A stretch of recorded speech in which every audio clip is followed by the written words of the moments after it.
9 a.m. in Shanghai, Shenzhen, and here in Hong Kong. You're watching The China Show. I'm Yvonne with David Ingles. Good morning and happy Friday morning to all of you. We're counting down to the open markets in Greater China. Let's get to your top stories today. The Chinese currency very much in focus.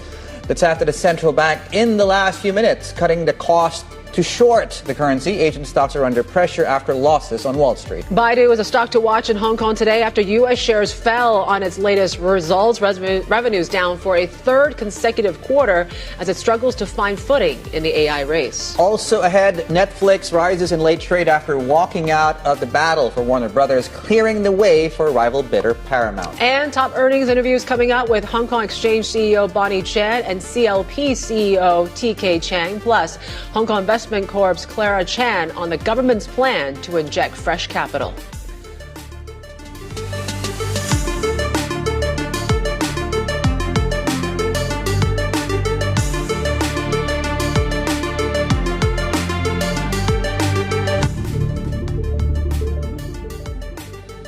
All right, welcome to the show. Lots to get into. It was already quite busy as we were getting makeup, Yvonne and myself, and then as breaking news hit, it even got even busier. Yeah, I mean, when it comes to what the PBOC is doing, I had to do a double take. Cutting the risk reverse requirement on FX forward sales to zero. Yeah. Basically, it's ways to slow down the ascent of the renminbi. But yes, we're seeing a little bit more of these tools being deployed here at this moment. We'll see what it does for, of course, the onshore markets here once they do open up here as well. Yeah, markets have reacted already slightly in terms of a weaker currency. Yeah. And the hope is, let me just borrow the verb that we're using at the bottom of the screens when you look at stocks, the encouraging the currency to ebb. There we go. That's exactly what we're doing as far as the equity markets go. Anyway, S&P futures in focus right now, 0.4 to 1%. Reason that's important is we're getting a lot of news coming through stateside, whether that's the Paramount offer coming through, Netflix walking away. There's the Anthropic, of course, conversation around the Pentagon. All things equal, weaker Friday, still up for the week as it pertains to the MSCI Asia Pacific. Flip the page, please. Bloomberg Dollar Index coming up. We're looking at perhaps more progress as far as U.S.-Iran nuclear talks, and Brent is coming off, as you can see on your screens. Gold is not doing anything at the moment, and as we approach the open, A50 futures are coming online. We're in the thick of earnings season. Lots to unpack from yesterday. Lots to get into as far as earnings today is concerned. So we're looking at A50 futures. That's despite, of course, this downdraft we're seeing in the equity markets. We're sinking deeper into bear market on the Hang Seng Tech Index. We're looking at outflows via the Stock Connect. So we'll see whether or not the dip is one to buy given what's taking place across these markets. Yeah, in terms of levels to watch, we still talk about the Shanghai Composite, that 4165 level, which was a 10-year high. Meanwhile, HS Tech, right, we're getting much closer to that 5,000 psychological threshold as well. So we'll see if we break below that here today, as Dave mentioned, as we sink more into bear market territory. We talk about the fix. We'll see how that pairs with what we heard from the PBOC here today.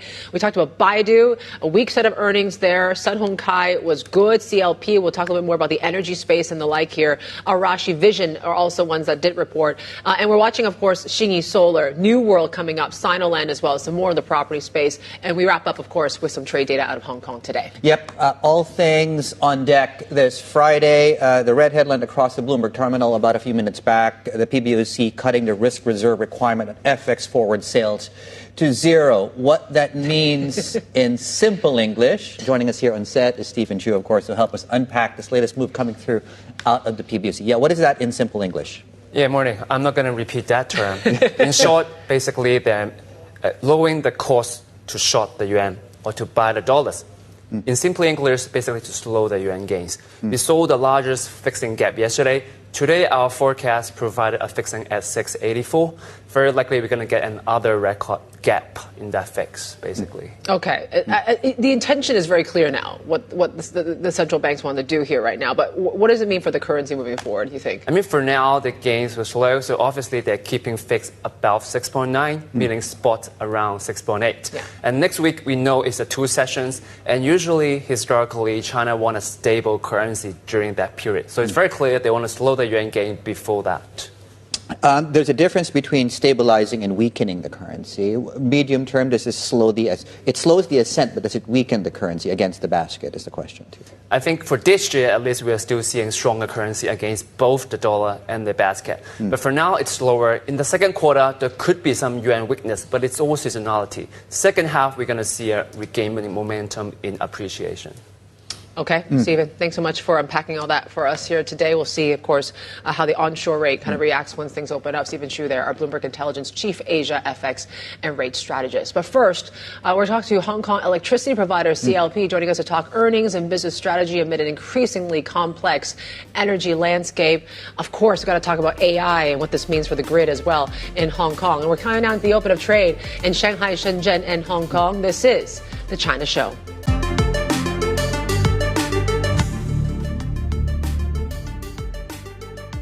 All right, we have an earnings sort of theme here today. Of course, we're talking about Baidu shares. This is what happened in the U.S. overnight. So the ADRs fell after it reported a drop in revenue for the third consecutive quarter. For more, let's bring in our managing editor for Asia Equities, Lian Ting Tu. She joins us from Singapore. Lian Ting, it just seems like Baidu can't, in some ways just can't get this right, this sort of aggressive pivot towards AI. Tell us a bit more about the results. Yeah, as you mentioned, it's pretty weak. A drop in sales for the third straight quarter.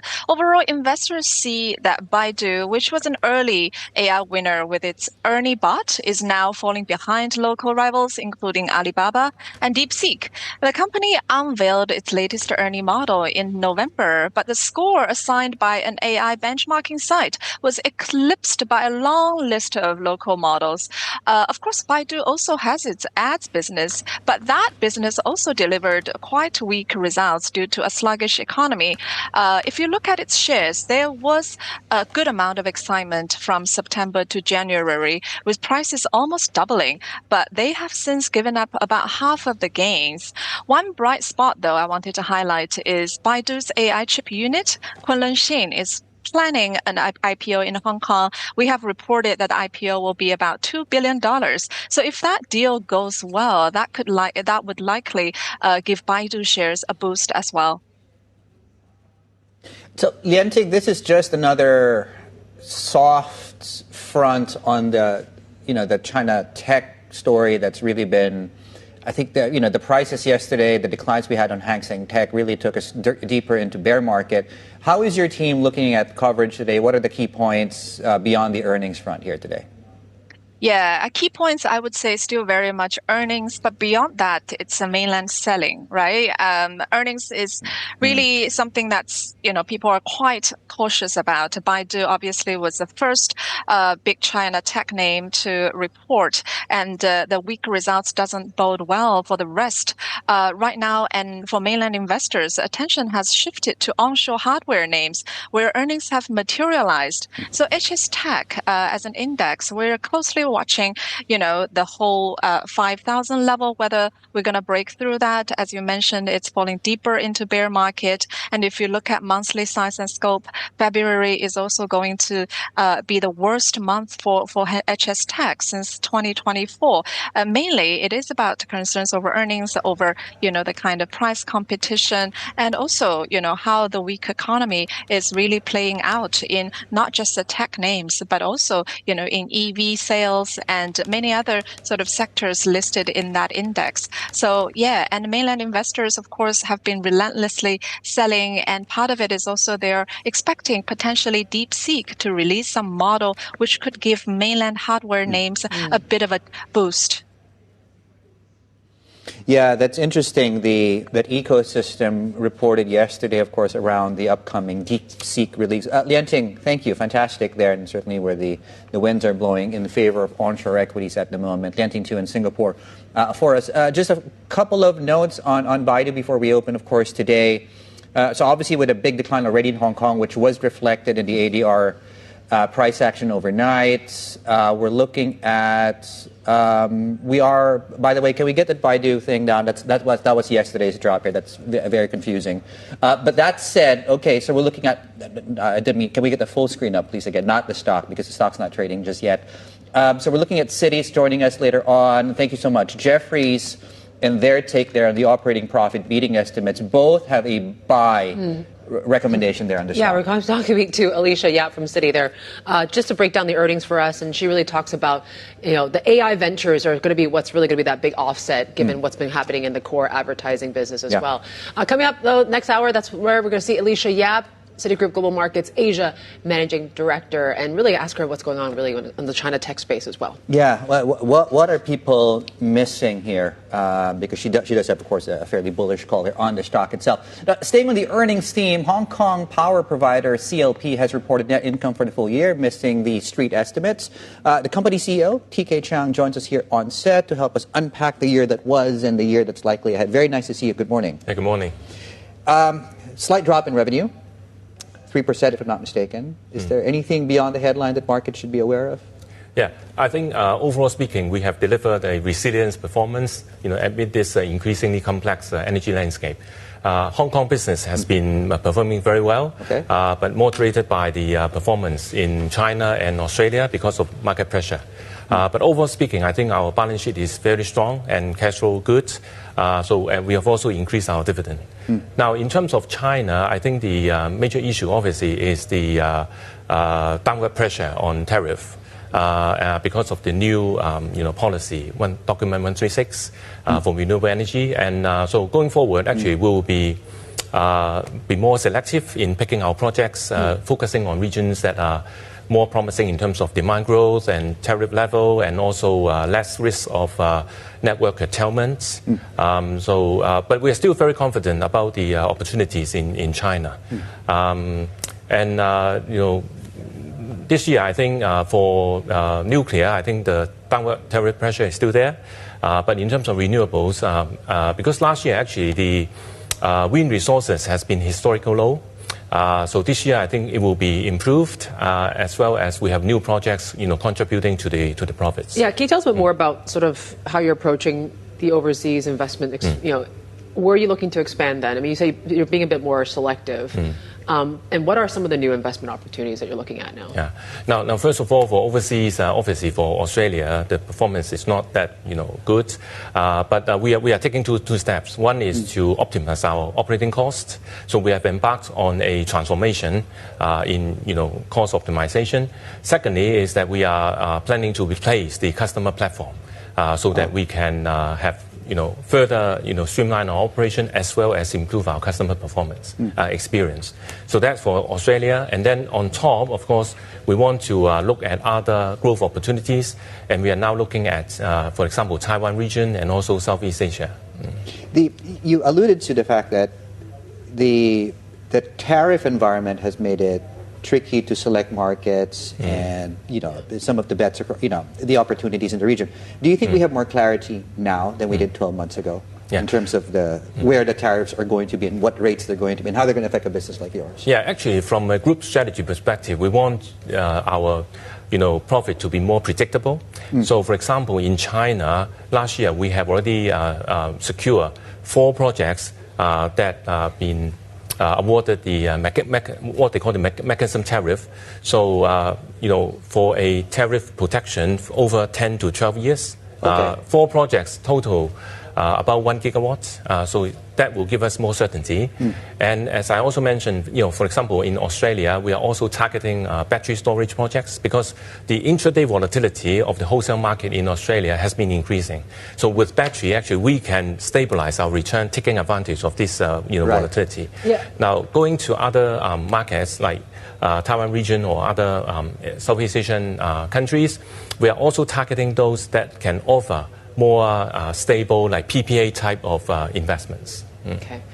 You mentioned about China. I'm just wondering, we have the MPC next week, and they should be setting up some sort of 5-year plan when it comes to energy policy. Do you have any sort of expectations of what could come out and what's going to be CLP's role in all that in the next 5 years? Yeah, I think based on the 15 5-year plan kind of guidance, we already see that the commitment of the Chinese government in decarbonization has been consistent, and I would say the pledge from President Xi about the absolute carbon emission by 7 to 10% from the peak level, by 2035 is a very promising, because that will mean that the renewable energy development opportunities in China will be good. we will see continued kind of opportunity.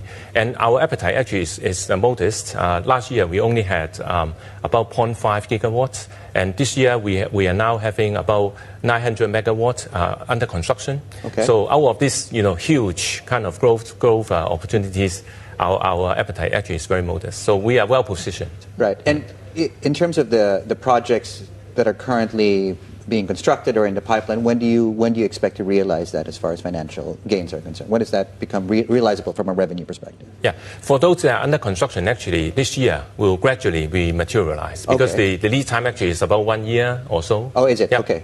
Yeah.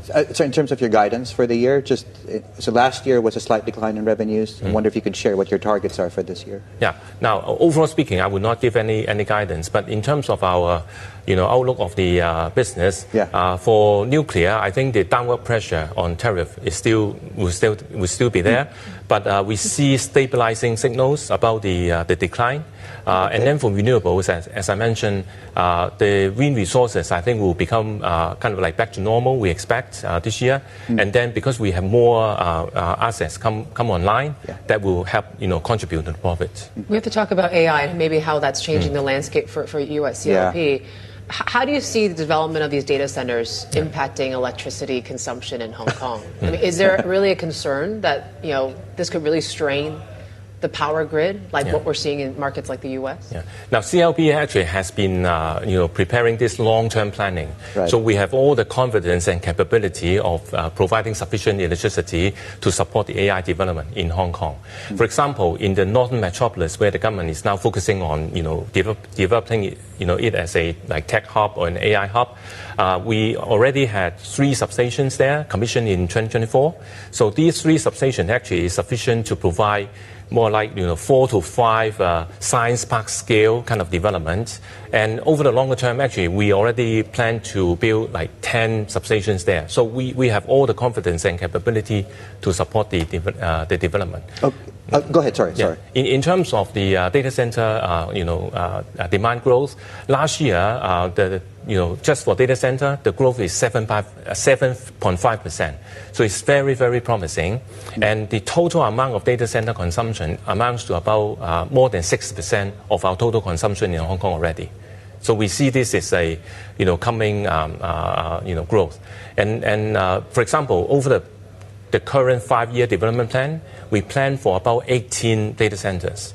So we already have 3 come online in 2024, 3 in 2025. So that means we are having 12 coming.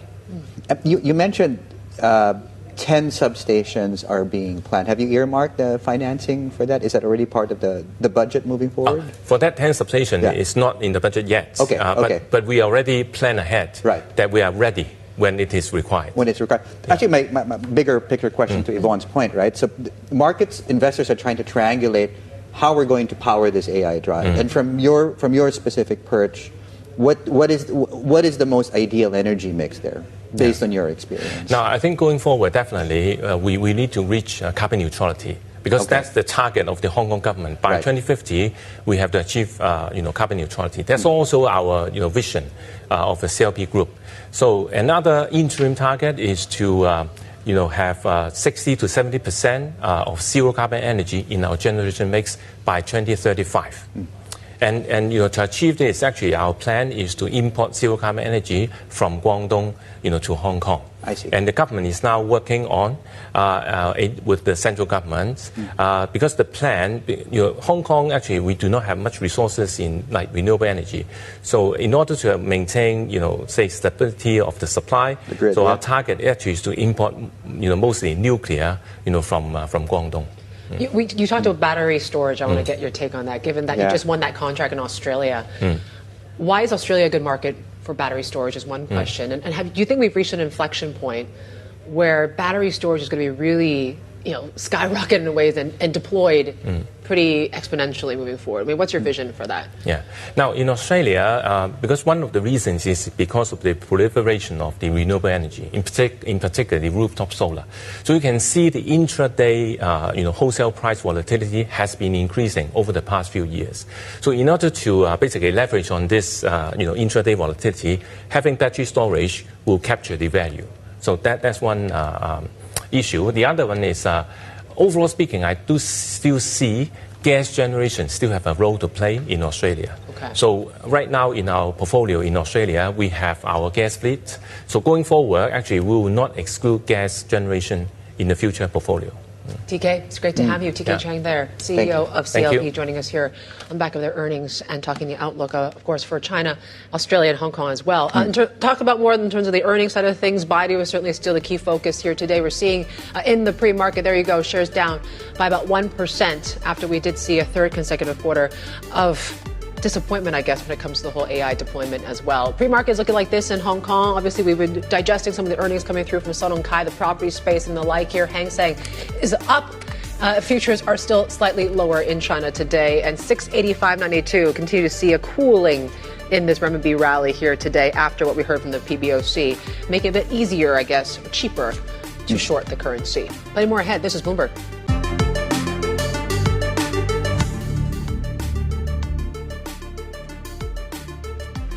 Right, welcome back. As we approach the opening bell here, we're looking at slight gains across the Hang Seng Tech Index, and we need those gains given, of course, the trajectory recently from October down to currently the last close. So we were down over 2% yesterday. In fact, we're down now 23% from that specific peak, which now actually puts this 5,000 level, nice whole round number, very much in focus. Now, it doesn't seem we'll get there today. We'll see. Now, that will depend on flows, demand, and buying, whether there's a dip to buy, because certainly the big incremental buyer that had driven up that market going into the October 2 peak has disappeared the last 2 days or so. We're looking at southbound flows have been negative for 2 straight days. The last time we had that was way back here, but as you can see, that selling has picked up recently, so we'll see how that number looks going into the session today. Maybe a weaker Chinese currency makes that more encouraging and inspiring. Maybe, right? If you take a look at what we saw from the PBOC, and you're already seeing that knee-jerk reaction from traders when it comes to the offshore rate on the back, of course, of them cutting this risk reserve requirement on FX forward sales to zero. Wow, say that 10 times. Basically, it just means they're cutting costs to short the currency, and there you go.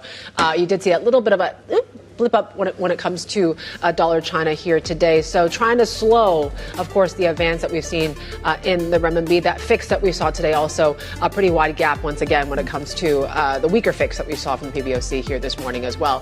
Hong Kong opens up. China opens up in about 3-4 minutes time. Free market is looking slightly more better mood here as we wrap up the trading week. HKEX, as Dave mentioned, slightly up this morning. The open is next.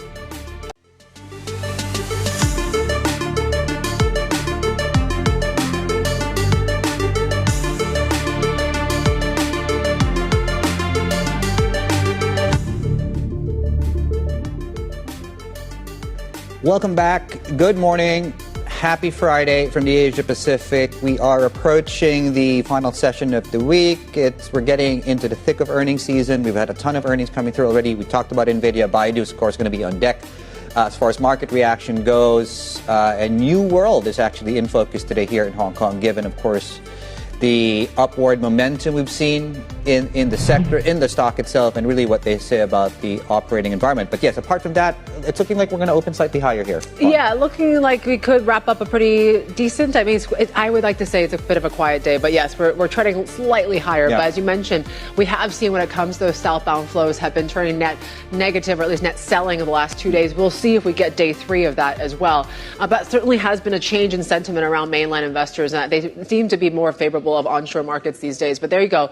This is what we're seeing on this Friday morning. CSI 300 to the downside about 0.6%. We're watching very closely, of course, the currency, just given what we saw with the PBOC, right? So making it a bit cheaper, I guess, to short the currency and to try to at least take the air out of this renminbi rally, that perhaps is not just a one-way bet. That is the message, I guess, to traders here this morning. So we did see a bit of a knee-jerk reaction in the offshore rate.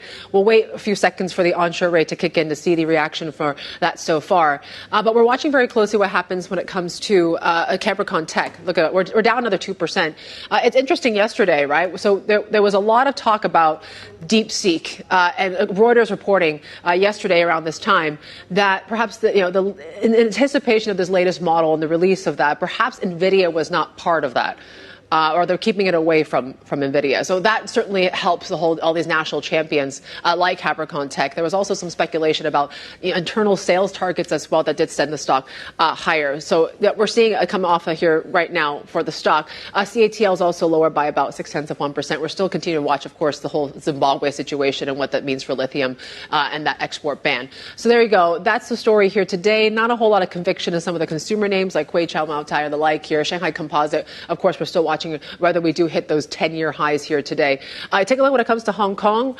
We are talking about earnings, as we talked about. So certainly Baidu is a big one in focus here today. But we saw from Sun Hung Kai was looking pretty good as well. The property space continues to do very well. We're still up about 0.75% for Hang Seng Property here, that benchmark. And then we're taking a look at offshore renminbi. There you go. 685.90, right? Stephen Chu from Bloomberg Intelligence says, look, they're setting the fixings above 690 now. So the gap has been wider with what the estimates have been. And now you have this latest move. Does show that maybe we're going to see a slowing, of course, of the advance that we see in the renminbi. And maybe 680, he says, is that red line. You take a look when it comes to Baidu as well. Not seeing a huge reaction like we did with the ADRs after their earnings came out yesterday. But certainly there is a lot of questions now of the overall business model, right? Whether it is AI and the aggressive sort of pivot that we saw in the company, still not quite playing out when it comes to generating sort of returns on growth. And it really in some ways is cannibalizing its core business, which is advertising and search, right? So moving forward, what does this mean for the company and how can it really restore confidence? The stock has definitely been quite heavy these days. You take a look when it comes to the earnings side of things, it's not just Baidu. We talked about Sun Hung Kai. Still one of the key ones, I guess, in terms of looking and tracking this recovery that we've seen in the property market in Hong Kong. There you go. The stock up some 2% here after we did see, of course, that 17% growth in the first half underlying profit. Hong Kong Exchange as well, of course, given the IPO pipeline, everything has been strong. We have our interview with Bonnie Chiang coming up as well. And CLP did see a bit of a miss there in terms of the earnings. The stock just slightly down. Dave, you're watching the GoPro and Arashi Vision sort of story that's unfolding right now, too. Yeah, so Arashi Vision does business. The more familiar name, perhaps, for consumers is Insta360. And the story, of course, is this patent dispute that has been ruled in favor of GoPro, winning some U.S. limits to some Insta360 cameras in terms of being imported into the U.S. on patent design patent infringement specifically. Shares are down slightly, 1.4%. We'll continue to track this story there. Okay, we'll set the story, that one aside for now. We'll zoom back out. Big picture, tariff uncertainty. Earlier in the week, after President Trump's levies were struck down by the U.S. Supreme Court, let's dig deeper into the outlook, the impact potentially on Asia Pacific, with our co-anchor Sherry An, who joins us with our next guest. Sherry. Yeah, it's really interesting because the Asian Development Bank just recently had upgraded the forecast for developing Asia based on the fact that we saw reduced trade uncertainty. Well, that has changed, and who best to talk about all of this? Joining us now from Manila is Masato Kanda. He's president of the Asian Development Bank, and he was also former chief of currency here in Japan. Kanda-san, great to have you with us. I mean, as I mentioned, the trade uncertainty is coming back up again with new tariff threats coming from President Trump. How does this change things for developing Asia? Yeah, thank you very much for having me, and nice to meet you again, Sherry. Yes, indeed, the uncertainty is not good. Particularly the uncertainty and unpredictability of the trade policy operates like tax upon planning. Sherry, you can't make a rational decision on the pricing or sourcing or procurement, with this kind of their moving target every day. So it would dampen or delay investment and increase the risk premium, deteriorating the financial market. So this is not so good. So really, we need the stability and predictability of the policy regime. And in addition, another thing Asia is facing is, of course, the geopolitical tension heightening, which would dampen their risk appetite and also may increase the commodity prices, like in the case of the Russian invasion to Ukraine. Yeah, who will hurt the most from geopolitical and also trade uncertainty being heightened now? Yeah, actually, everyone, particularly innocent people, will be affected by this. So, geopolitical tension and particularly the material conflict, in addition to the loss of lives, which is really unfortunate, but basically the economic growth, particularly the inclusive and sustainable growth, needs the stability of geopolitics. The peace is the prerequisite for the global economy, which will affect everyone in the world. And also what we're seeing these days is financial market stability as well, which the Asian Development Bank has said is really key when it comes to developing Asia. So how much of it is actually stemming also from the Japanese markets itself? Yes. First of all, for Asian markets, they are much more robust and resilient if you compare to the days in the Asian financial crisis. ADB has supported deepening their domestic financial market and diversifying their partners and their own economies, and the regional connectivity is boosting their resilience. And for Japan, there are many impact on it. But anyway, I think in these days of the high unpredictability, the best insurance policy against the external shocks and the speculative attacks is the maintenance of the prudent macroeconomic policy, including fiscal, monetary, and structural reform. And the most important thing is Japan doing that market right now? Confidence. Yes, is Japan maintaining that macroprudential stability that you're talking about? Yeah, that's really the attention the global investors are watching on it. But I really appreciate, for instance, the Prime Minister Takaichi's statement on the February 9th, just after the landslide victory for the ruling party, committing their responsible fiscal policies to ensure market confidence. This is, I think, they were welcomed by the global market, and as long as it is implemented rigorously, I think it can increase the market confidence and stabilize the economy. At the same time, we continue to get indications that perhaps there might be more pressure on the Bank of Japan to hike more slowly, especially given the reflationist BOJ board members that have been nominated. Will this be a problem just more broadly to the rest of the world, as we have seen the JGB meltdown, the yen volatility also spill over to other markets? Obviously, I can't talk about the specific monetary policies of any countries, but in general, for instance, there are persistent negative real interest rather deep for a long time is not good for the market economy to function, and the still remaining the interest gap with the Fed, and the perceived rather gradual shift in the BOJ rate might have some effect on the exchange rates, but market forex market. But the central bank is focusing on the price stability, and the price stability, of course, is affected by many things, including the impact of the imported inflation through the exchange rate fluctuation. So, but the most important thing is the central bank decision is a sort of collective decision by 9 wise men and women, and we really expect a very good decision, particularly based upon data. Data-driven decision is very much important. And it's not just Japan, right? I mean, we're talking about many other Asian economies that the ADB also covers that are seeing currencies pressured, whether it's the rupiah or the Korean won as well. And we've seen authorities step in and intervene in the currency space. As an official who has actually done this in the past, what's the impact and effectiveness of doing that? Yeah, I think, as I mentioned, their economies and the macroeconomic position is much better than before. And for instance, the accumulation of foreign reserves and the much freer market for forex.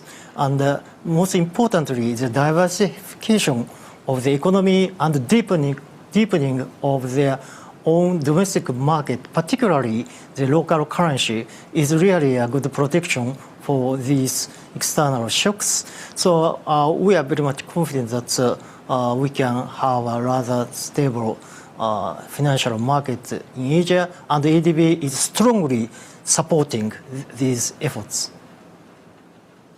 Kanda-san, before we let you go, right now the focus is very much on how artificial intelligence will change the global economy, whether it's really helping with labor shortages that some of these Asian economies suffer from, or also at the same time, the inflationary pressures that we're seeing just because of memory chip prices surging at the moment. How is the ADB calculating the net impact, and really how it could be a game changer for developing Asia?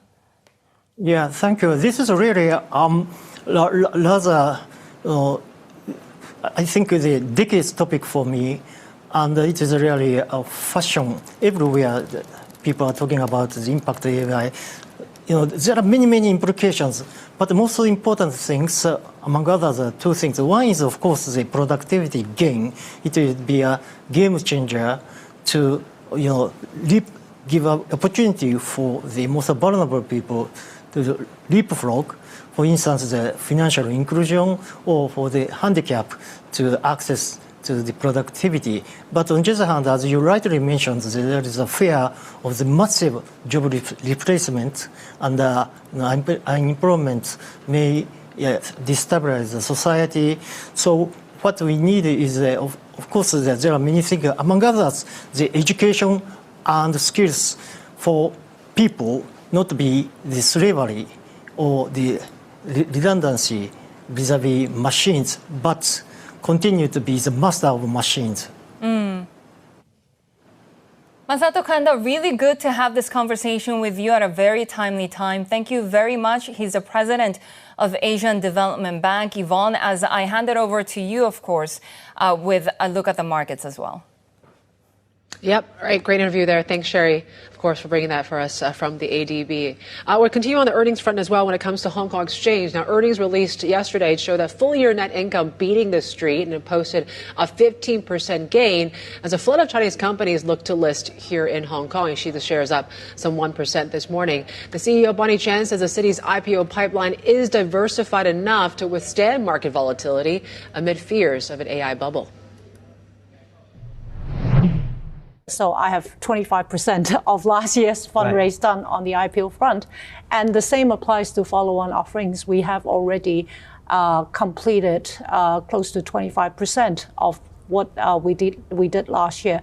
So too early to prejudge how the rest of the year is going to pan out. But as you know, we have a very solid pipeline as well. So hopefully the momentum can continue. I always ask you the question about the pipeline. How does the pipeline shaping up? I think your chairman talked about as many as 488 in the pipeline. By December, you had 339 queued up, ready to go. Yeah. What's it look like right now? From a diversity point of view, I'm very, very excited. How so? Because it's been really concentrated in the new technology, and AI has been the driver of this growth. Yeah. Well, AI is certainly still very much sought after by global investors. And as that being the case, understandably, a good part of my pipeline will be attributed to technology company. But even within technology, it's not just one thing, right? We're talking about AI, we're talking about new energy, we are talking about biotechnology. So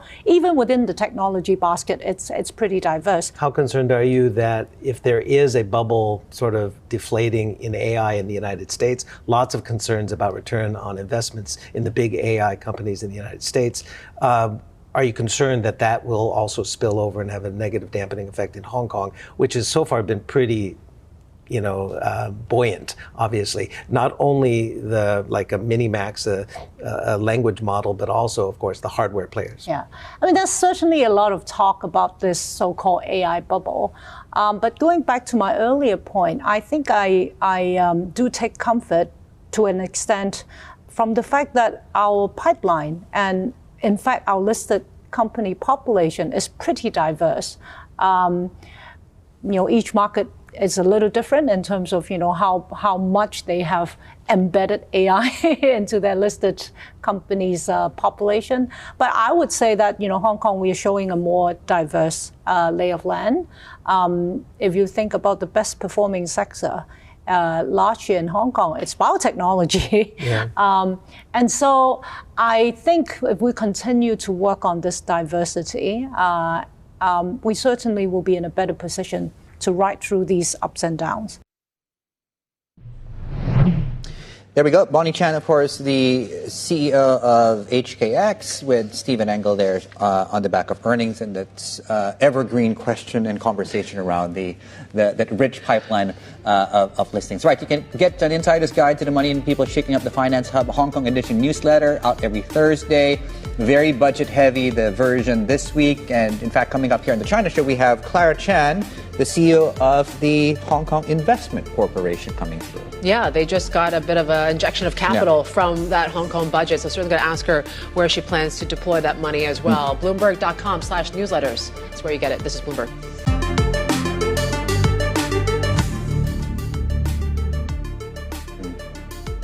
Right, we're looking at the reaction in shares of Netflix, and reminds me of that Craig David classic, walking away from that bid. That one I know. You know that one, right? The Dove actually yesterday was a bit of a stretch. I had to bring up that one again. I think it's the greatest rom-com ever. But that I believe is actually on Netflix, if I'm not mistaken.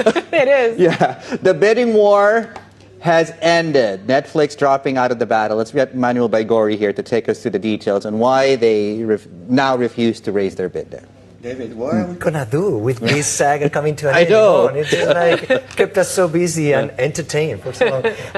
Yeah, I mean, as with any deal, there is an outcome, and obviously now Warner Brothers, admitted that the offer from Paramount is superior, and that they will endorse that one, and they'll go ahead and try finalize a deal with them. Obviously, Paramount's latest offer, $31 a share. With all the tweaks and sweeteners that they added to it, obviously made it very, very compelling compared to the agreement that they had on the table with Netflix, and ended the whole thing. This bidding war for sure. And shareholders, you saw their reacted quite well on both sides. They're pretty happy, Netflix investors, that they walked away. Maybe it makes it a little bit easier to walk away as well. But what comes next, obviously, is the regulatory side of things. Are we likely to see the Paramount sort of deal go through? Yeah, that's a great question, Yvonne. And I mean, we've seen the executives of all the companies spending a lot of time in Washington lobbying and meeting with all the top politicians and regulators and trying to pave the way for this deal, because it creates such a humongous company in an already very consolidated industry. And it's going to have a lot of impact on consumers, not just in the US, but globally. So antitrust regulators for sure will take a close eye on this transaction, and there is a lot of questions around whether or not they will be able to proceed and to complete this transaction. Sometimes we tend to forget about how complex deals get when it comes to the regulatory approvals after they get announced or agreed. But actually, there is a lot of work that needs to get done after that until the completion, right? So we'll see. But definitely, it's going to draw a lot of scrutiny, and politicians will talk a lot about it in the coming months. All right. Manuel, thank you, Manuel Baigori, there on the latest on this saga, perhaps coming to an end as well. If you want to check out and rewatch, of course, all the things going on, you got to check out our video hub, Bloomberg Video Hub. There, subscribers can explore live streaming, news, and interviews, all our Bloomberg TV shows, documentaries, reporter analysis, and more. Check it out at bloomberg.com/videos.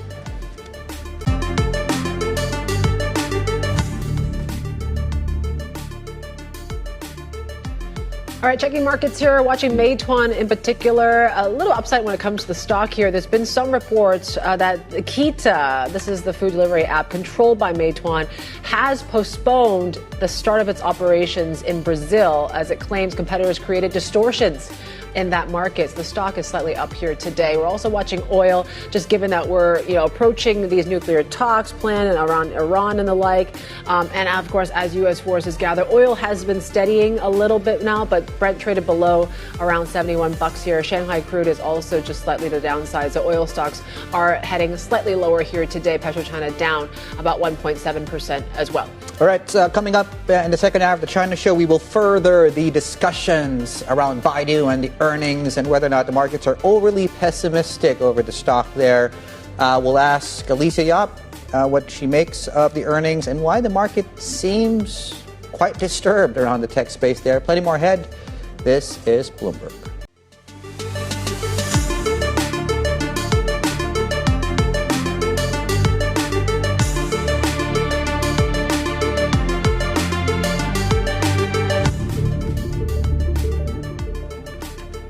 Welcome back to the China Show. Here's a look at the HSI just a half hour into the session. And happy Friday. Markets are, modestly higher here this morning. At least we're seeing HS Tech catch a break here, just given how, the last couple of sessions have really been sinking further into bear market territory. We are seeing a little bit more upside here today, a little bit more momentum. Of course, we're still tracking the southbound flows here this morning as well. There's been some earnings to tell you about as well. Baidu, that certainly has been one thing. Interesting, the market reaction has been modest compared to what we saw in the U.S. overnight as well. But we're watching, of course, those big themes here today when it comes to AI. Yeah, including, so we talked about Craig David, right? Let me take you further back. Do you remember Barbara Streisand? You are aging yourself even more. Okay, yes. Memory, Barbara Streisand. Yeah, yes. That's the theme. The shortage of memory that's driven up the likes of Samsung is hitting the mobile phone angle to Samsung.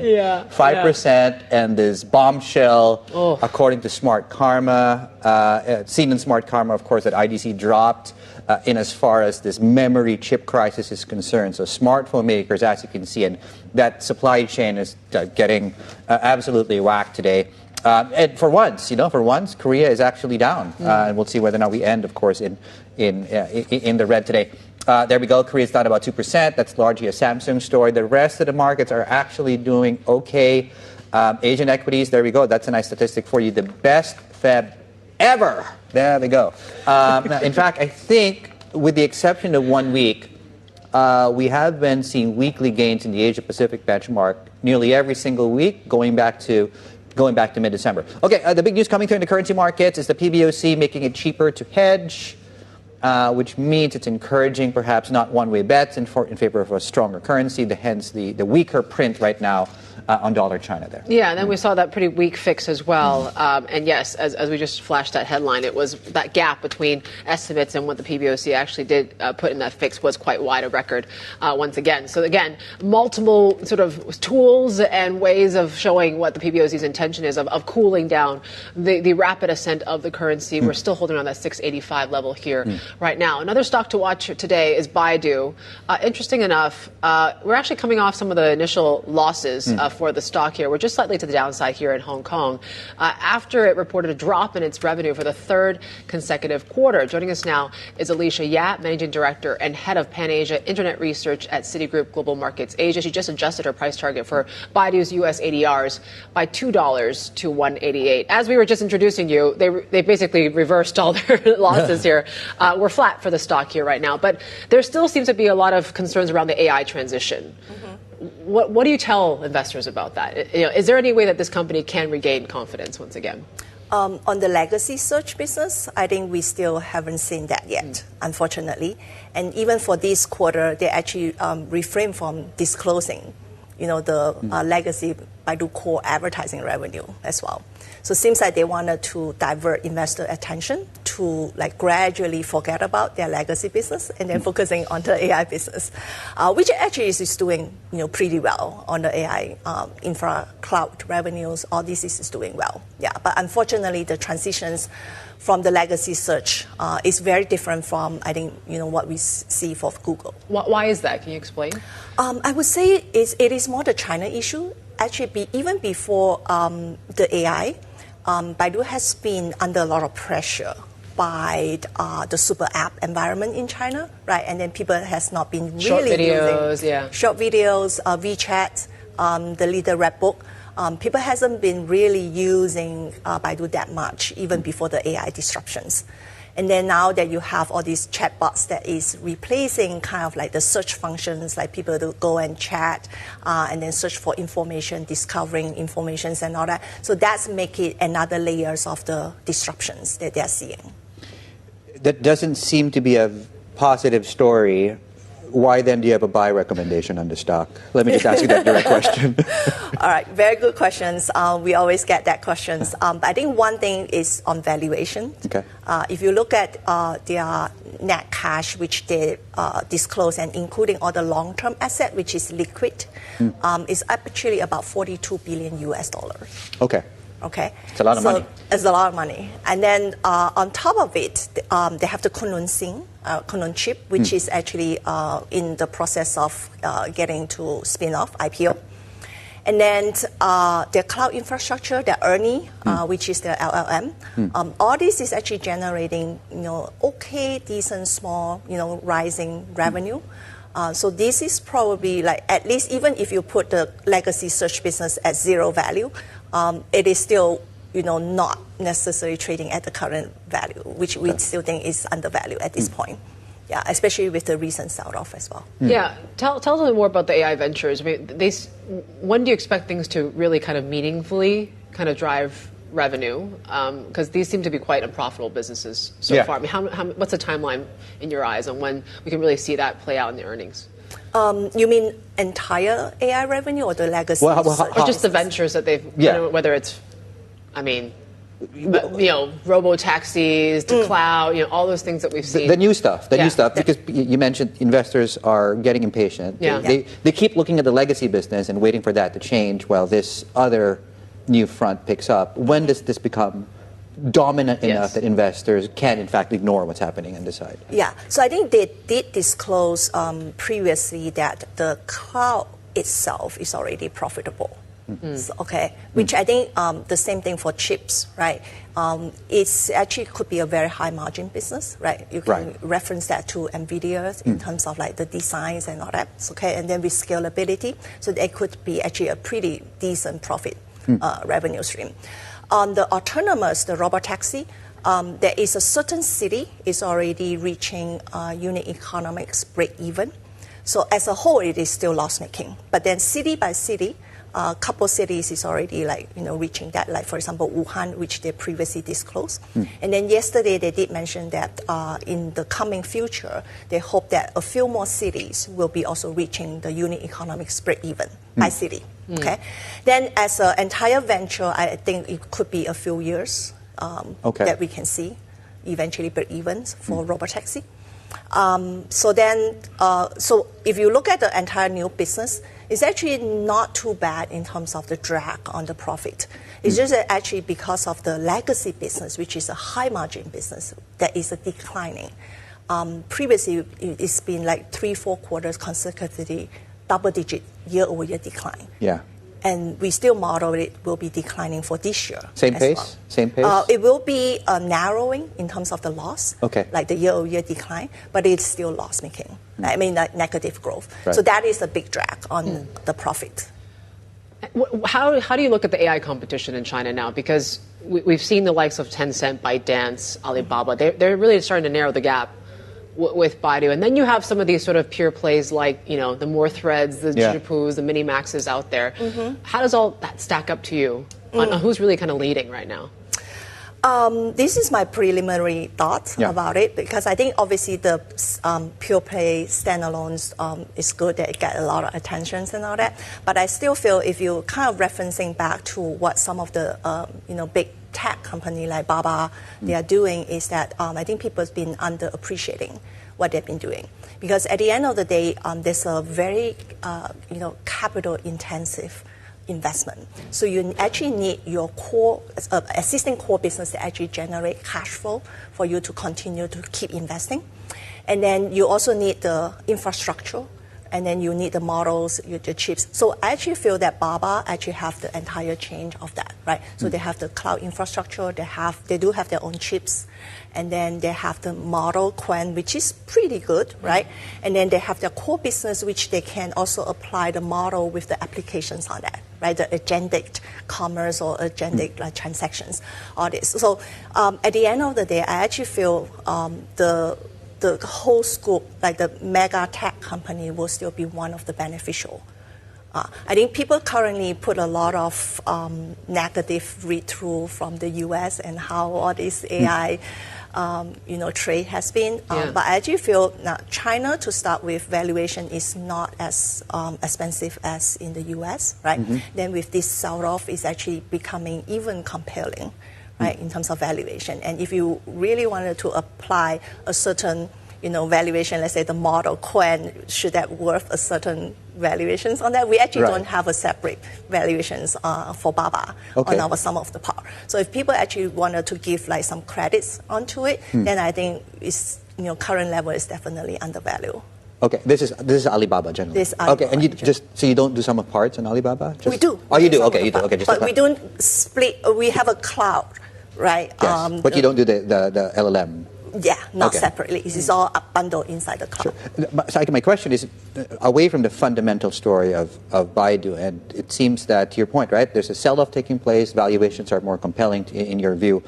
What is the mood like among investors, the people that you speak with, as you sell the fundamental story? What do they not seem to be buying into, and why are they so risk-averse right now on the sector?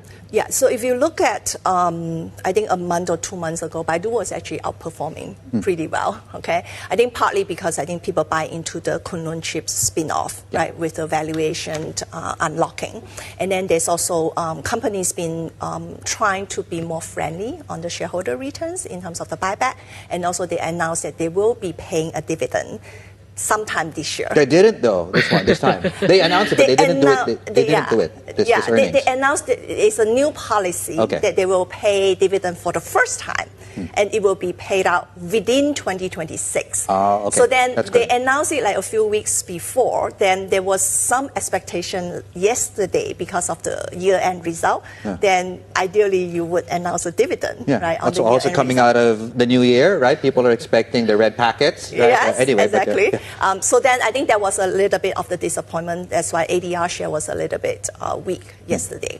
But my sense is potentially May, when they report the first Q result, then you kind of like, conclude the full year, then you would know how much you would wanted to pay potentially. If not, I think maybe August, depending on if they wanted to pay just the cash dividend or potentially cash plus the share dividend as well.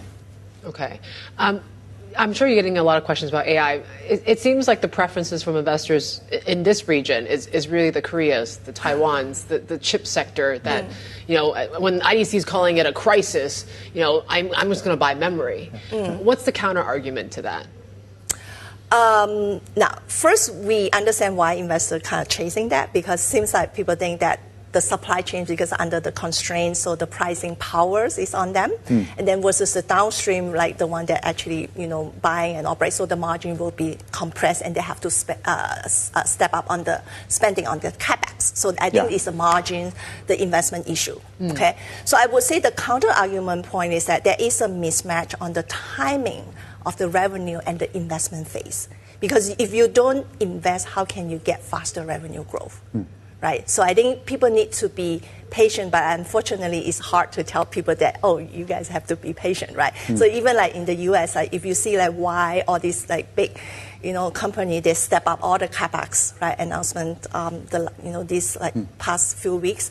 So I actually feel that sends the share price down because people worry about the return on the investment, right? Are you confident that that's going to come? Based on, because you listen into these earnings calls, right? And I wonder what the tone of management is around being this long-term story around the short-term, short-sighted market.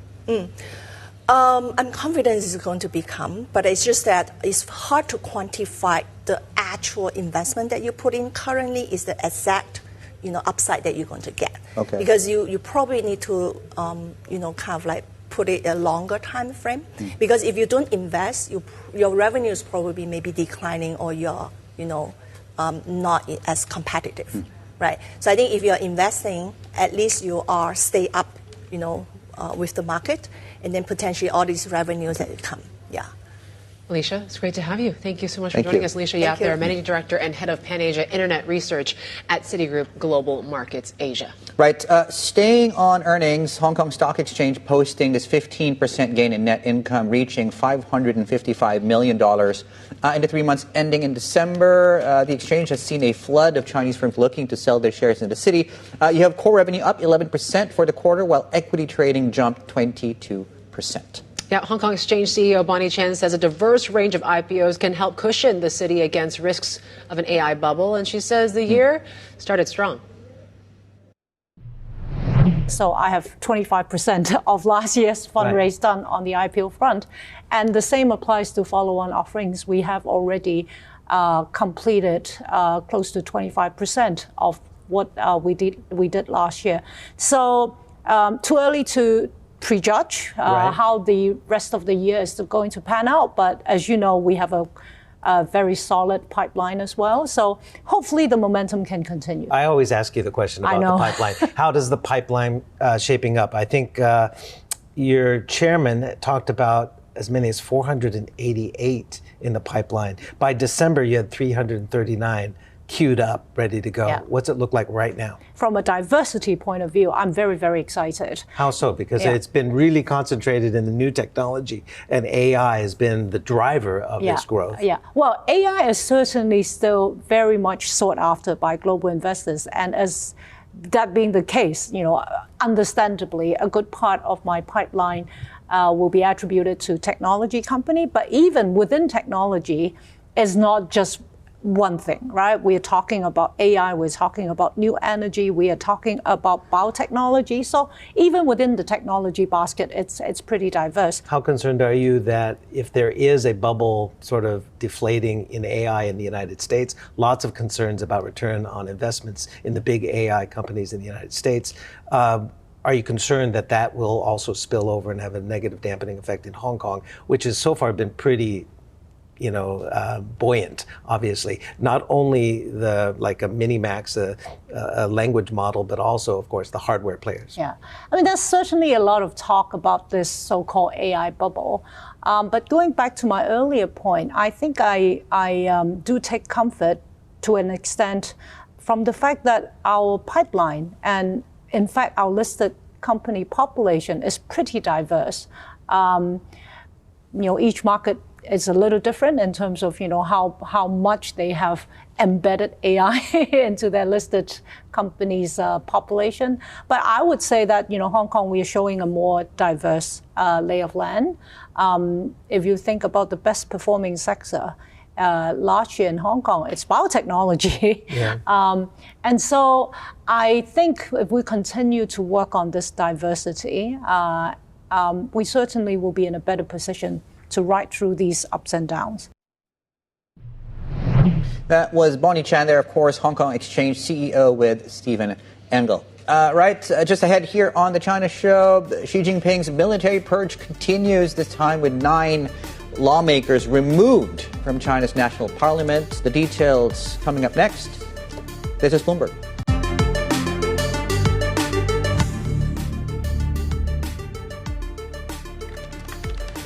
Welcome back. You're watching the China Show. An update here. One of the big stories we're tracking. You have China removing 9 military lawmakers from its national parliament in this latest sign that President Xi Jinping's purge of key defense establishment personnel continues to widen. Let's bring in our China correspondent, Min Lo, on how serious these purges are. What are people saying right now? Yeah, I would say it's pretty extensive because it seems to have touched every corner of the military, because these 9 military personnel come from the Army, the Navy, the Air Force, Rocket Force, and also there are 2 members coming from the Central Military Commission's subsidiary department. And of course, it comes just about a month after the removal of Zhang Youxia, which is the number 2, the second highest ranking general after presidency. And a lot of people were shocked by that because he was seen as a close ally of President President Xi. And so it's been very extensive. And if you look at this chart, you can see that President Xi has really embarked on the most extensive purge since the Mao Zedong era. If you look at his predecessors, Hu Jintao and Jiang Zemin, none of them had purged any military general. So it's something to watch. And we are, of course, very close to the National People's Congress. That's when new political appointees, including military officials, are appointed as well. So in the months leading up to that, there often is a lot of jostling for power. And this comes ahead, of course, of the big event next week.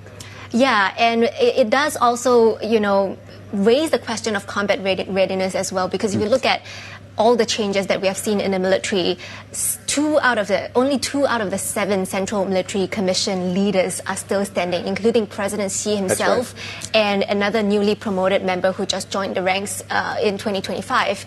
And so even President Xi himself has acknowledged that it's been an extraordinary and unusual year. In his latest Spring Festival greetings to the military personnel, he said that the whole military has undergone in-depth political rectification and also what he calls a revolutionary tempering in this fight against corruption. And again, as usual, there has been no reason given for the purges this time except that they are suspected of violating disciplinary rules. So we'll see. Min, thank you. Min Lo there, our China correspondent on the latest. When we take a look at, as Min mentioned, right, what's happening next week, it's the big one, right? It's NPC. So everything from, of course, the growth target, whether they're going to shift it, when it comes to the fiscal side of things as well, certainly going to be key focus among economists. And then, of course, there is that sort of shift and really the focus on innovation and tech, the like. That certainly is one thing. China PMIs, you have also that February jobs report coming out from the U.S. as well. And, yeah, Mark Carney is also going to be in the region as well. We'll have plenty more ahead. This is Bloomberg.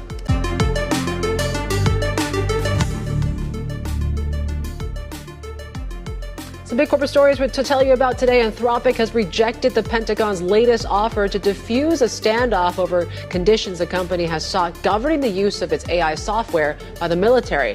Now, Anthropic says the new language proposed by the Pentagon as a compromise failed to satisfy its desire to preserve key safeguards that it wants. The FT says the company faces a potential axe from all government deals if it does not agree to the Pentagon's demands. The shares of Block closed higher in the U.S. after it moved to cut its workforce by nearly half as it bets on AI changing the future of labor productivity. Block has invested heavily in AI tools to run more efficiently, and the company has been restructuring its business model and staffing since 2024. CoreWeave shares slumped in late trade after reporting a bigger than expected loss and boosting capital expenditures. Now, there are concerns the company might be overspending on infrastructure. CoreWeave says this year's capital spending will come in around $30 to $35 billion. That's more than estimated. The company ramped up borrowing in recent years amid an industry-wide debt binge that has unsettled some investors. And Netflix shares rose after the bell after dropping out of its fight to buy Warner Brothers. The move clears a way for Paramount now to clinch its deal for the Hollywood studio. Netflix says the deal is no longer financially attractive after Paramount's latest $31 a share offer. The streaming giant has inked an $82.7 billion deal to acquire the studio and streaming businesses of Warner Brothers in December. Yep. Well, I'm still watching Pacquiao Mayweather 2 on Netflix. That's coming up as well. Your weekend binge. That is going to come up. Okay. Not Bridgerton? Just kidding. No, no. But what season are we in Bridgerton? I think 4. Huh? You know what I'm waiting for? Is it season 6 of Emily in Paris? When is that coming? Oh gosh, I can't wait to never do that. It's not for me. It's not for me. Although it has a corner of the newsroom cornered in as far as eyeballs are concerned. You have a soft spot. I don't get it though. Sometimes you have a soft spot for I do, these rom-coms. especially during holiday season, right? Like, you know when to flag these rom-coms around the holidays. Anyway, Sony's, that's a buyback story. Through May, $1.6 billion. Hanmi Semi continues, of course, this memory push around the semi story in Korea. And, of course, the opposite is happening still to NVIDIA-related names over in Japan as we head into that lunch break. Okay, about an hour into the session, cash market, CSI 300, Hang Seng China.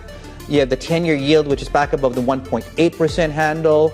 And, of course, you have the weakening currency on the back of this latest move coming from the PBOC to cool the rally and gains in the currency somewhat. Plenty more ahead. This is Bloomberg.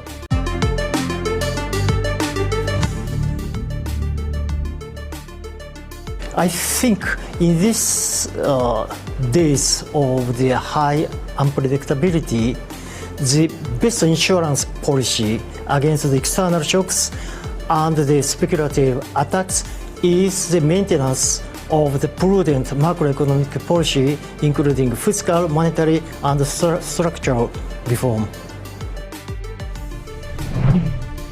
And that was the ADB president and Japan's former top currency official, Masato Kanda, speaking to us earlier. Take a look when it comes to Japan as we, of course, get into that lunch break at 11:29 there, local time. Japanese stocks, you're seeing a bit of divergence between the Nikkei and Topix, but the Topix is actually up about 0.8%. Nikkei, though, seeing some pressure here today. There is some strength, a little bit of it coming through on the Japanese currency. Keep in mind there is a 2-year bond sale here today, so certainly testing the appetite given what we've been hearing about the BOJ and the like. Certainly that's going to be a key focus here, the short end of the yield curve. Very briefly, we are going into the weekend on fairly softer footing. Not a lot. It's not a rush to the exits by any stretch of the imagination. In fact, we're coming off successive days of fairly substantial gains on the benchmark. A lot of that has been down to what's been happening in Korea, which is down today, perhaps, which is why that is down. We're still on track, though, for the best Feb on record as far as the Asia-Pacific benchmark goes. All right, think of earnings season here in Hong Kong. We're focused in on the property sector, and you can see why on your screens. This group has been rallying substantially in recent weeks. I think we're now on track now for, in fact, a 10th week of gains, which is a record on the Hang Seng Property Index, 1.3%. We're coming off earnings, of course, coming through there out of the Sin Hung Kai, of course, which reported yesterday. Yeah, we're going to have Bloomberg Intelligence's Patrick Wong coming on just a few minutes from now. But yes, Hong Kong property is back, it seems like. And really coming on the back of that budget that we got this week from the Hong Kong government, right? And what part of the news, beyond just the property side, the luxury tax and the like, was really about this, fresh capital injection to the Hong Kong Invest Corporation, or the Sovereign Wealth Fund, as you may know it, as well as expanding its remit. Now, joining us exclusively is the CEO, Clara Chen. Clara, it's good to have you. So, great news, of course, for you guys. But we're short on details on what exactly, how much capital are we talking about, the timeline of all this. Can you tell us a bit more details about this government move? Well, thank you, Yvonne. Thank you, David.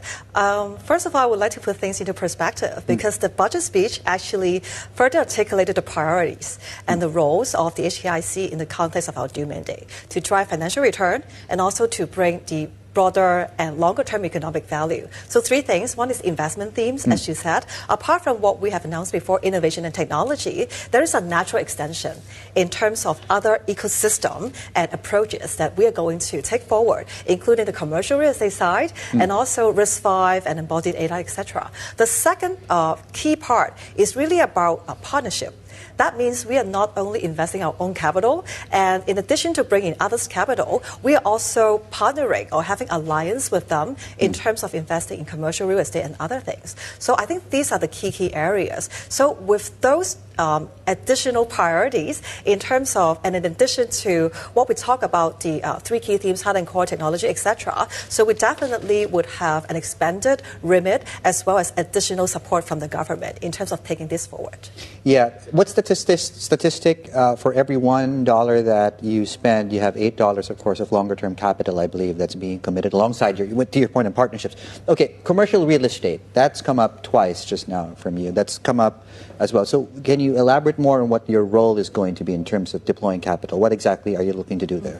I would just start with the origin of this whole idea. Sure. So basically, I think you rightly pointed out that apart from driving financial return by each investment we made, we have been curating and channeling international capital, long-term capital, like from sovereign wealth fund, pension plans, endowments from around the world beyond Hong Kong to these projects. So in the course of our doing this, we have been talking to our peer investors from around the world. So what additional things, apart from the HKIC's existing investment that you would like to put money in Hong Kong, right? Because Hong Kong International Financial Center, a lot of interesting opportunities. So one of the key themes people have been focusing on is actually the commercial real estate part. And this is also because of the broader growth trajectory of Hong Kong in terms of the innovation and technology push. So people think that, with these companies like great entrepreneurs, great teams being incubated in Hong Kong, With the growth, they are going to take more space for C-suite management office, for R&D, like data center, and even as the companies continue to grow, they may have the corporate VC. So one company, they may incubate 10-ish from the same parent company. So a lot of them are planning really 3, 5, 10 years ahead. So this is how we came up with this idea. And the other part is it's not only about with this PE investor, but the HKIC ecosystem. We already invested in more than 190 companies. Yeah. All of these companies, they are growing rapidly in Hong Kong. So they also need space. So think about from the long-term investor's perspective, when they are having this mechanism and then invest in commercial real estate, their own companies from their own jurisdiction, they would have a more efficient and optimization of resources. And then from our perspective, we could also match our companies in terms of having the space, I would say, demand with all these different resources. It's like it's like your dating app if you think about it. So, Mike, I'm curious. So where is this site? Where is this? Well, I know where the money's going to go, but talk to us about the specific location, if you could. Well, I think the beauty of this is when we talk to these different users and also capital providers, it actually cut across different districts. Because think about the nature of the different companies. Some could be biotech company, some could be chip company, and others could be green tech company. And many of them have different usages, such as R&D or the marketing or treasury functions. So the beauty is really that it's not concentrated in specific district or a very clear sub-area, but we hope to bring synergy and benefits to the broader Hong Kong economy. I want to bring it back to the initial investment, as you mentioned, right, from Hong Kong. It was $62 billion. Right. With this news of a capital injection, is it adding a percentage of that? Or is there are there conditions where you have to raise some sort of private investment in order for the government to match it? I mean, can you tell us a bit more about that and how it's all arranged? Yeah, as the Financial Secretary already announced in the budget speech, basically the initial capital, around $62 billion, pretty much well allocated. So that allocation means some of those already deployed into deals, but there are others earmarked for certain deals, because when we invest in early stage companies, when they grow and when they meet certain milestone, we actually undertook to allocate more to them. So that is like deploy plus the earmark thing. And therefore, whatever also coming online in terms of our strategic priorities, including like Risk5, embodied AI, and commercial real estate announced in the budget speech. So those definitely will be in addition. But one other area I would like to bring in is we do see very early winners and good performance in our portfolio. And as we sometimes exit, there will be capital also flowing back, which we could recycle. So that's part number one. So basically, that's a very positive feedback loop.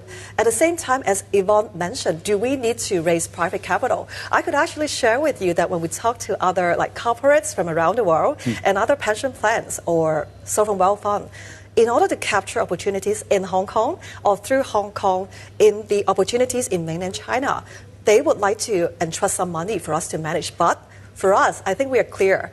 We owe the fiduciary duty to the Hong Kong government. So that could be our only source of fiduciary duty and obligation. So that's why we think that while we won't manage other people's money, but leveraging on the foundation that we are able to channel more capital in, we would like to have mechanism and system where we could efficiently and in a very agile way channel those capitals into different sectors.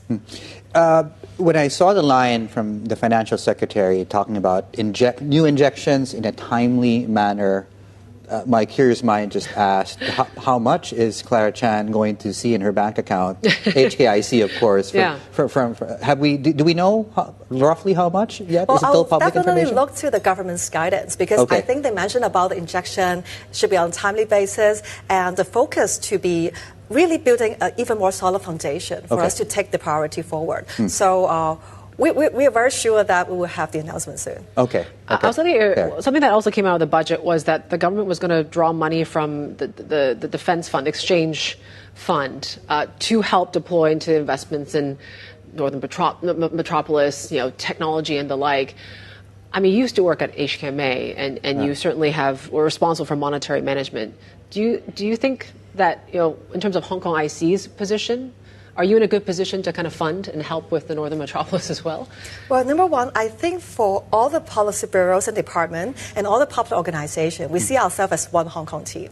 So whatever the government's policy priority is, including the Northern Metropolis, we definitely will fully support. So for the HKIC, getting back to the earlier point about the inward inquiry or the suggestions or the areas of focus of our other peer investor or companies, a lot of them did ask about Northern Metropolis, and we are definitely also making some connections for them to get to understand more and also to channel the money as well as like capital or the as user in terms of those spaces, and I think which would be bringing synergy in the long term. Would you be in a position to get directly involved in, if the government asked, for example, to get involved in helping finance the Northern Metropolis project, apart from, of course, making the connections between the government and, of course, the other partners that you mentioned? Well, we're happy to support whatever the government asks us to do because we are effectively kind of under the remit and the support of the government. And at the same time, we do see our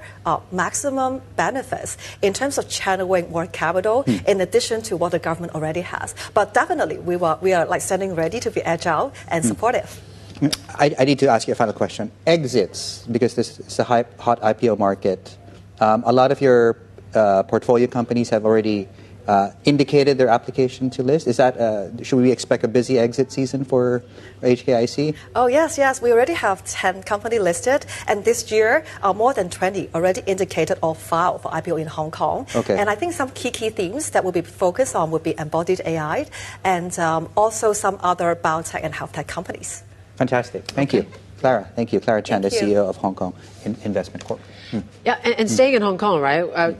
Clara talked about commercial property. That certainly has been something of a hot topic here. And you take a look at when it comes to some of these property stocks here in the city, they basically have been the leaders or outperformers over the past month. New home sales are on track to hit a 22-year high in 2026 and benefiting such builders like Sun Hung Kai.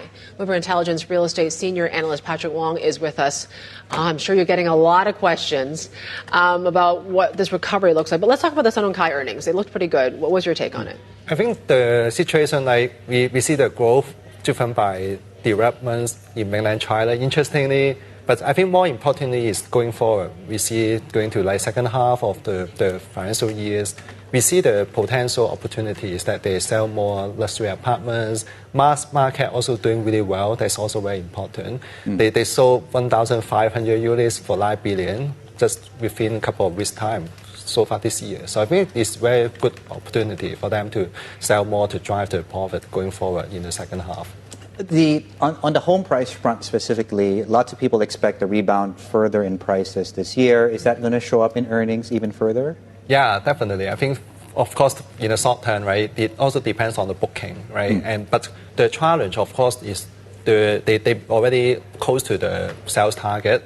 More or less 88% already achieved, right? They still have a couple of projects upcoming in the pipeline, the mass project. That will be helpful, especially you see the budget, right? There's the stamp duty, right? It's more about the luxury market. But nowadays, I think the investor, they keep buying is about the multiple units for the mass market. So that's also something to help Sun Hung Kai to bump up the sales. We teased it, right? Is Hong Kong property back? I mean, you take a look at how this sector has outperformed. It's not really tech. It's really what we're talking about, these old traditional sort of sectors here in the city. Is Hong Kong property back? What sort of questions are you getting these days? Yeah, I think the challenge, of course, is past few years, since 2021, it dropped 30% on the home prices. And then it rebounded since March last year with the budget. They relaxed a bit in terms of stamp duty for those really small units. So now is the things picking up almost 10% for the home prices. And then our forecast, I think we make a good prediction last year, the price turning around. And then this year we make another 12% increase from now on till end of 2027. Wow. So we'll see how it goes. Yeah, looking a little bit more optimistic. Big smile on Patrick's face there. Patrick, well, yeah, he's happy. He's like, after so many years, we've been talking about this correction. All right, Patrick Wong of Bloomberg Intelligence there. He covers real estate for us. Of course, you can get an insider's guide to the money and people shaking up the finance hub in our Hong Kong edition newsletter that's out every Thursday. You can sign up by scanning the QR code on your screen there, or just go through the website, bloomberg.com/newsletters.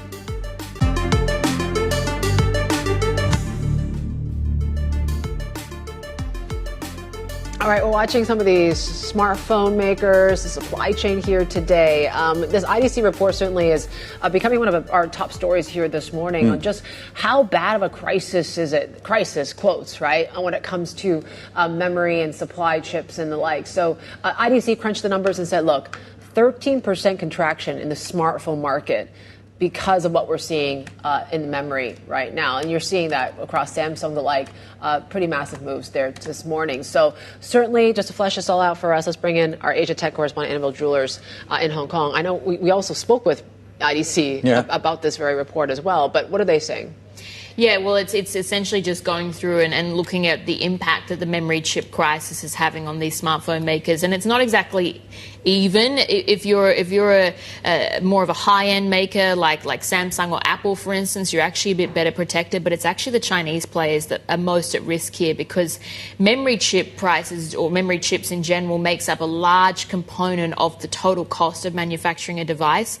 But particularly at the low end, that's where it's even more notable. And so they're saying companies like Oppo or Vivo or Huawei or even Xiaomi, of course, they have that premiumization model, but still they produce a lot of low-end devices. They're going to be really affected by these moves. And if you're below that $100 a device category, it's basically not economically viable now. So yeah, they've got these revised estimates. I think it's really interesting. You're talking about that 13% contraction for this year. Actually, when they were looking just 3 months ago, they were looking at a 1% contraction. So they've really changed their thesis even just over the last several weeks. But yeah, as you said, we spoke to IDC and I started by asking him why it's got so much worse, just as I said, just recently. Take a listen. Even back in November, there were already signs that these memory chips were going to, the supply was already tight. We were seeing some pressure on the market. But since that time, in November, just the weeks after we issued that forecast, things continued to escalate. We published another interim update in December. We were projecting some downside scenarios. In that scenario, we were going to -6 kind of a range. And then you continue to move forward into January and now into February. Just the pressure has been quite immense on the market, where, as you pointed out, now we're looking at a 13% contraction this year. A lot of this is really coming from where the big challenge is, to be honest, is on the low end of the market, right? The sub $150 segment. If you think about those types of low end phones, when memory prices go up that much, it's very difficult for a vendor to be profitable in doing that. And so that's putting a lot of pressure on a lot of Chinese vendors. And, accordingly so, that actually is about 30% of the total market. So you can imagine that part of the market, when you look towards the tail end of 26 and into 27, we're looking at most of that, going away, and that's going to be quite tough. And so that's a big reason behind this. Now, at least the premium part of the market is a little more sheltered. You think about the Apples and Samsungs of the world, as they release some of these premium products like Samsung did the other night, they've got a little more ability to compensate in that. But even then, Samsung had raised their prices too. Yeah, we might get into, again, the winners and the losers, but maybe just dig in to give us the details on the cost structure and how much memory actually makes up the total bill of materials. Yeah, it's about 20-30%, depending on, again, the low end or the high end of the market. So it's a big part of it. And increasingly, that's getting bigger, right? Now that the cost of the memory is continuing to increase, whether it's double-digit percentage, triple-digit percentage in terms of the cost of the memory itself, you can see that percentage of the total bill of materials for that smartphone continuing to get bigger. And again, back to my earlier point about that low end of the market, then it becomes an even bigger part of that percentage. And that's why it's quite tough for the vendors to be able to sustain themselves in that part of the market. Yeah, so as Brian Ma from IDC just laid out there, you can be up to 20-30% of the total cost of materials comes down to memory. So it's really, really significant, the impact this is having, particularly as we were just discussing there, for players like Oppo, for instance, that heavily target the India market and heavily target as well lower end devices. They're going to be really feeling the effects of this, as opposed to bigger companies like Apple or Samsung that have got a lot more capital, but also there's longer term supply contracts in place as well. Yeah, and it's interesting that the wording is quite, serious, right? They're saying, tariffs, COVID, that all seems like a joke now on the impact it's had. It's really a crisis like no other, they say. when it comes to the supply crunch. It's not just about price; it's availability of those chips as well. Great stuff. Belle, our Asia tech correspondent there, Annabelle Jewelers, bringing that report interview to us from her, of course, tech show with Sherry. If you want to rewatch that, of course, you can check out our Bloomberg Video Hub. Subscribers can explore live streaming, news and interviews, all our Bloomberg TV shows, documentaries, reporter analysis, and more. Check out Bloomberg.com/videos.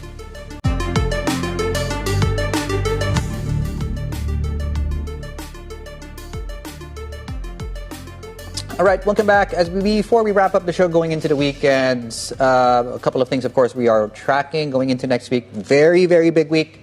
As far as mainland China is concerned, you have the two sessions, which is, of course, the NPC and the CPPCC, hence the two. PMIs are also coming out, and, of course, other big events on the macro calendar. You can see on your screens there. Yeah, we got Min there. Steve will be there on the ground to cover, of course, MPC. Some data, as we talked about, certainly will be one to watch. In terms of what else to watch next week, it's going to be a lot when it comes to data out of the U.S. at jobs report, Carney's in Asia, so certainly those will be one to watch. In terms of just what we're watching in markets, Asia's pretty flat right now, but as Dave mentioned, we're still on course for the best February on record for Asian stocks. Today, it's really about some of these sort of the smartphone worries. The Nvidia earnings we're still digesting a little bit about that. So the AI server plays are actually dropping, but it's a bit of a mixed bag here. It seems like. But we're watching CanSino Biologics. Pharma is actually doing quite well in the Hang Seng session here today as well. So that certainly is one to watch on the back of some strong earnings that we're getting from the pharma sector here as well. Yeah, the currency was one that was much, much stronger, of course, going into today. And then right before the show started, the PBOC came out and with its latest tool, there we go, that's a good way to put it, to sort of calm the rally a little bit. And that's resulted in the Chinese currency weaker against everything but the Korean won today, which I guess speaks to, again, the correlation between the won and the equity markets in Korea. But again, back to the topic here. So the PBOC effectively cutting the cost to hedge the currency to slow in a bid to slow the ascent there of the Chinese yuan. And doing this before the two sessions is quite interesting, right? That they do want some sort of stable currency leading up, of course, to MPC. So the timing is quite interesting. We're up about 0.5% for the Hang Seng here today. Still watching, of course, HS Tech still catching a slight bid here today. Don't forget to tune in to our new show, Bloomberg This Weekend. Now, if you're not sick of us, you can watch stuff on the weekend as well. David Gura, Lisa Mateo, and Christina Ruffini. We bring you unique conversations and in-depth interviews on news, politics, and plenty more.